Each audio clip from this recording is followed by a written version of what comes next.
कुछ दिन के लिए लोगों को लगा कि भारत हिल रहा है, लेकिन जब भी कोई बड़ा पेड़ गिरता है तो धरती थोड़ी हिलती है। मेरे बाल काट दिए, 2-3 टट्टू ठेले, लोकनायक अस्पताल की 2 गाड़ियां, बंद बॉडी की गाड़ियां, उनमें देख रहे हैं अध जले शरीर, सुअर और कुत्ते बॉडियों को खींच रहे हैं।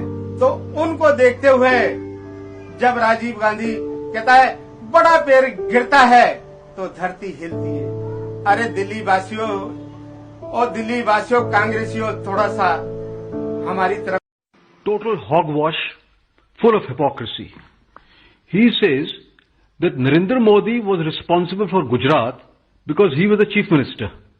Then what about Rahul Gandhi's father, who was the prime minister, when in Delhi the massacre of Sikhs was taking place? In Gujarat, it was a riot. In Delhi, it was a carnage of the Sikhs, which was done by the Congress party. And the government of the day did not call the army out for 3 days. You would recall that people like my late father, Mr. I.K. Gujral, General Arora, Air Marshal Arjun Singh, they went repeatedly to the president and to the home minister. And both of them expressed total helplessness, because clearly there were orders from the Prime Minister's house not to call the army. Meanwhile, the poor Sikhs were getting massacred by the congressmen. And he blames Narendra Modi for the Gujarat riots. In Gujarat, there was police firing. Police tried to stop the riot. And in the firing, Hindus and Muslims both lost lives. More than 300 people were killed in police firing in Gujarat. In Delhi, not one shot was fired. So what is he talking about? This is selective amnesia. संगठन है, दुनिया का सबसे बड़ा राजनीतिक संगठन है, मगर इसमें नियम और कानून नहीं चलते। शायद एक भी नियम और कानून इस पार्टी में नहीं। हम हर 2 मिनट नए नियम बनाते हैं, पुराने नियम को दबा देते हैं। और यहाँ शायद किसी को भी नहीं मालूम हो कांग्रेस पार्टी के नियम क्या है। मजेदार संगठन है। कभी कभी मैं पूछता हूँ अपने आप से, भैया ये चलता कैसे है? Our Admiral Dixit, how many policies do you have for Sri Lanka? And then you change your interlocutors every few months, and then you name them. Did he not say, I must be the Sunil Gavaskar of politics because you sent 6 interlocutors to bowl me out and I keep batting and they lose instead? This is what Dixit told me. Dixit, the High Commissioner, told you this? Yeah, this story. I wouldn't have known otherwise. You were Minister of State for External Affairs at the time of the IPKF. This is your conclusion about the whole Sri Lanka operation. You say from the very beginning, the Sri Lanka ethnic issue was mishandled and ended as a complete failure.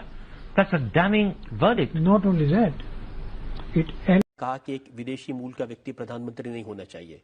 उन्होंने स्वीकार किया, उन्होंने इतना बड़ा sacrifice किया, वो प्रधानमंत्री नहीं बनी। प्रधानमंत्री नहीं बनना सैक्रिफाइस करके मैं नहीं मानता।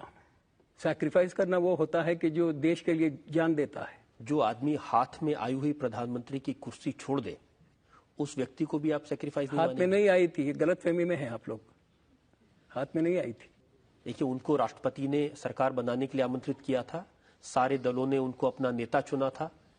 ये तो आपका ऑब्सेशन है सोनिया गांधी के प्रति, ही आप ऐसा सोचते हैं? मेरा कोई ऑब्सेशन नहीं है, मेरा इतना गुस्सा है, और गुस्सा इसलिए है कि वो झूठ बोलने में बहुत होशियार है।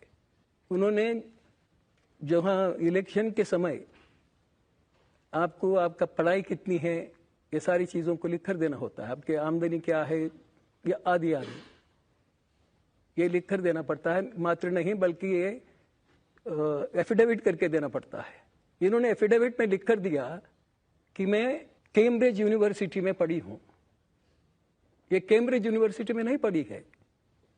पिछले बार भी इन्होंने ऐसा ही झूठ लिख कर दिया था, और जब उसको उठाकर बता दिया तो ये कहा गया कि वो टाइपिंग एरर हो गया, कि ये उस यूनिवर्सिटी में पढ़ी है, ये टाइपिंग एरर हो गया।